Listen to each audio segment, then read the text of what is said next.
నమస్తే అండి, అందరికీ గుడ్ మార్నింగ్. ఈరోజు ఉదయాన్నే స్వీటు. ఇది కూడా అమ్మవారి ప్రసాదం అండి. దుర్గమ్మ తల్లి ప్రసాదం. పౌర్ణమి పూజ అయ్యింది మొన్న. మరి మాకు ప్రసాదం అలానే పూజించిన కుంకుమ తీసుకొచ్చి ఇస్తారన్నమాట.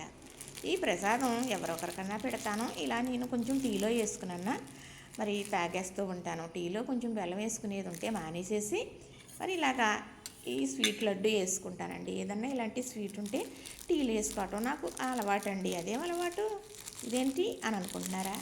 ఒక్కొక్కరికి ఒక్కొక్క పిచ్చి ఉంటుంది కదండి. జిమ్మకు రుచి అంతే కదా. మరి ఇది చక్కగా తీసేసాను కదండి. ఇలాగా టీలో వేసుకుంటానన్నమాట. ఈ స్వీటు సరిపోతుంది. ఇలాగేదో మనం అటుకులు వేసుకున్నట్టు ఏదో తాగినట్టుగా ఉంటుంది. నేను టీలో అటుకులు వేసుకుంటానండి. ఇడ్లీ కూడా టీలో నంచుకుంటానండి. ఎంత టీ తాగుతారా మీరు? చాలా వట్రంగా పెట్టుకున్నారో అనుకుంటున్నారా? అవునండి, ఎందుకంటే నేను ఈ టీ తాగేసి ఉండిపోతాను. టిఫిన్ అనేది ఏం తినను సమండి.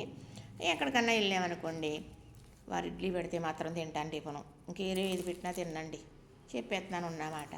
ఈ టీ తాగేస్తాను కదా, వంట చేసుకుంటాను కదా, క్యారేజీ వండేస్తాను కదా, మా వారికి ఇచ్చేస్తాను కదా, 11ంటికి భోజనం చేసేస్తాను. అంతేనండి నా పని. చూసారా, నచ్చిందా? ఇలా టీలో ఎంతమంది వేసుకుంటారో? మీరు ఎవరన్నా వేసుకుంటూ ఉంటే నాకు చెప్పరు, కామెంట్ పెట్టరు? తప్పనిసరిగా కామెంట్ పెట్టండి. చూసిన వారు లైక్ చేయండి.